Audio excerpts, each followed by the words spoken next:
This is Dr. Dungy. Thank you for taking a few minutes to watch my video about knee replacement and the frequently asked questions I get about the surgical procedure. How long will I be on pain medication?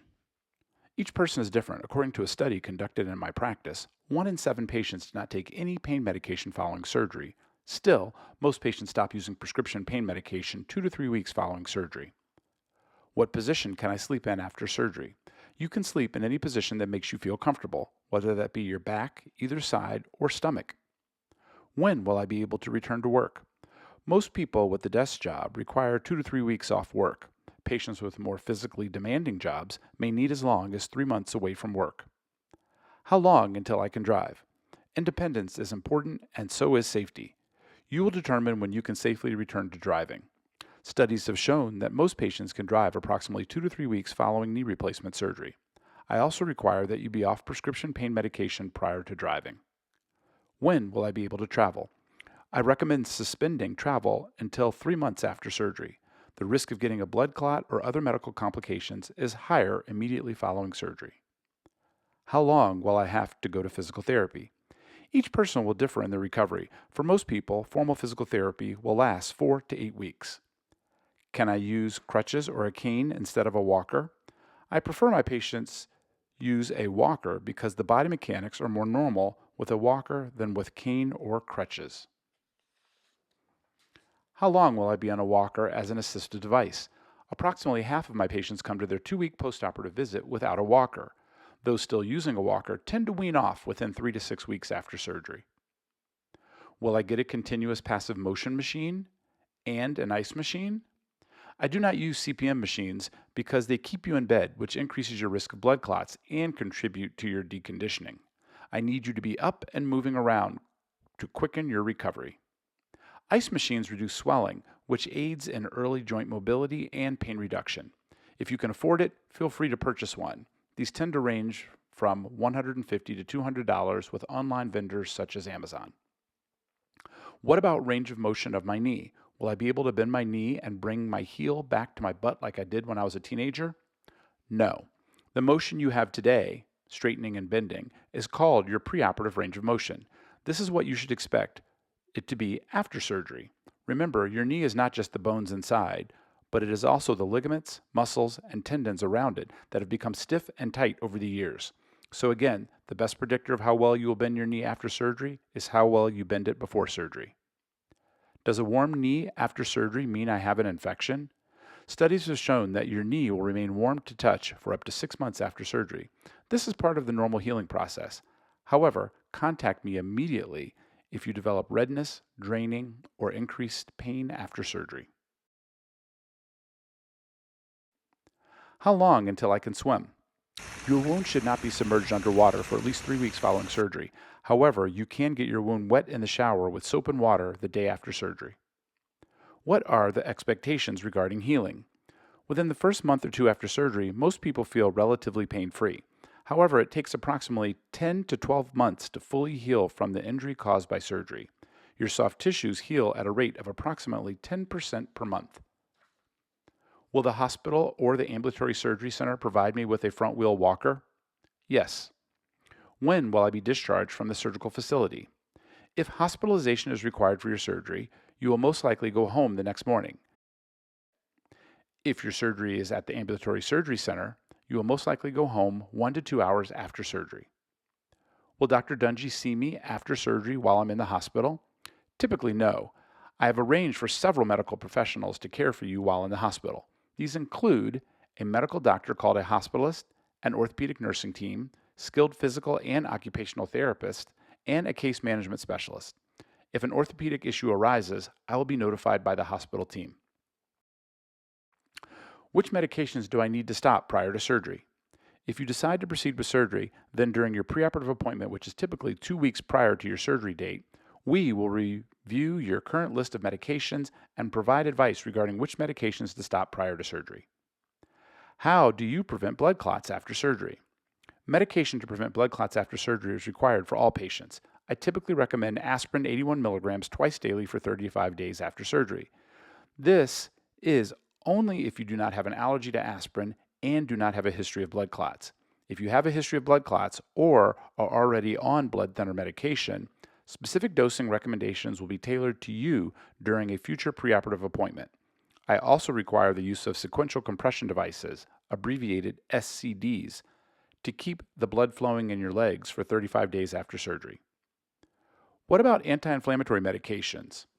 I highly recommend using over-the-counter anti-inflammatory medications after surgery because they reduce swelling and decrease pain, whereas narcotic pain medication can cause mental confusion, constipation, and even addiction. Anti-inflammatories do have a slight risk for an upset stomach or stomach bleeding, such as an ulcer formation. Long-term anti-inflammatory use has been associated with kidney and heart issues. If you have a history of ulcers, gastrointestinal issues, renal disease, or an allergy to an anti-inflammatory, you should not take these medications after surgery. What about narcotic usage for pain control after surgery? Recovery can be challenging and physical therapy can be intense. I want to provide you with adequate pain control after surgery and will prescribe narcotic pain pills for after surgery. However, I caution about the potential for long-term addiction and the risk of suffering from the side effects like constipation. Try your best to only use the pain medication when you need them, not around the clock on a specific schedule. Is clicking normal in my new knee? Yes.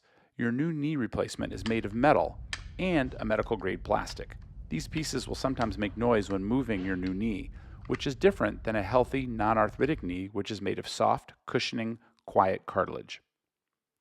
How big will the incision be? The incision is directly related to the size of your pants or your dress. If you are a bigger person, a bigger incision will be needed to perform the surgery. If you are a smaller person, a smaller incision will usually suffice. What are the implants made of? The artificial joints that we use today are made of high-grade medical metals. Typically, these include titanium and cobalt chrome alloy. Also, a medical-grade plastic called polyethylene will serve as your new cartilage cushioning pad. What about 3D printed models, navigation, robots, and customized implants? These concepts will most likely play a role in the future of orthopedic surgery. However, I, like most surgeons, am waiting for an improvement in outcomes for patients prior to fully adopting these technologies.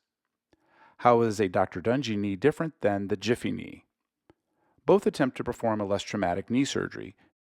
Both refer to techniques to perform knee surgery safely. Neither technique uses a special implant. I do not perform the Jiffy knee and will not advertise about the Jiffy knee because I do not pay a licensing fee to the surgeon who registered a trademark for the name. Both techniques use a well-defined muscle-sparing surgical approach called a subvastus approach. Here's a quick summary of how I perform a less traumatic knee surgery. Most knee replacement surgery cuts thigh muscles. The kneecap is flipped to the side, exposing the arthritic knee. Then, long metal rods are forced into the patient's thigh and shin bones. This unnecessary trauma crushes the bone marrow.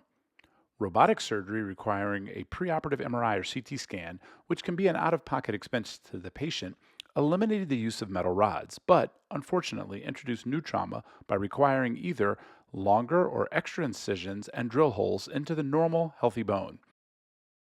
These drill holes have been associated with unexpected infections and even broken bones. However, I invented and patented the peer-reviewed missing link device instrumentation and used this during your surgery, putting you first by doing the least amount of harm possible.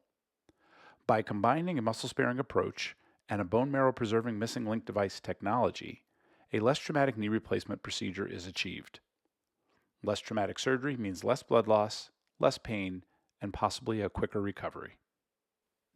Is my anesthesiologist in network, and when will I meet him or her?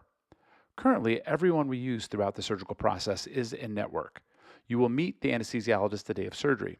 The anesthesiologist will have reviewed your records before they meet you.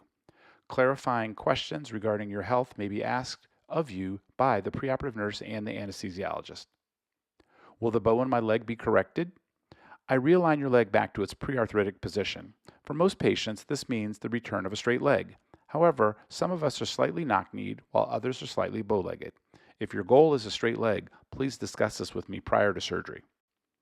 My friend had a knee surgery and told me that I'll have a numb spot over the front of my knee. Is this true? Yes. A superficial sensory nerve gets cut with any incisions around the front of the knee, leaving a numb spot about the size of your palm. This nerve does not affect strength or knee motion. Patients report it as feeling different when they touch it. Will I be able to kneel after surgery? Yes. However, many patients report that it feels strange or even uncomfortable. You will not damage your new knee by kneeling, but the skin may feel sensitive. How about dental cleaning before and after surgery? Some dental procedures can be very invasive, and the human mouth is full of bacteria. Therefore, you must address any dental issues before proceeding with major joint replacement surgery. If you do not, you are risking infection and possibly even amputation. Historically, surgeons and dentists used to recommend pre-medicating before any dental procedures after your joint replacement. However, this is falling out of favor.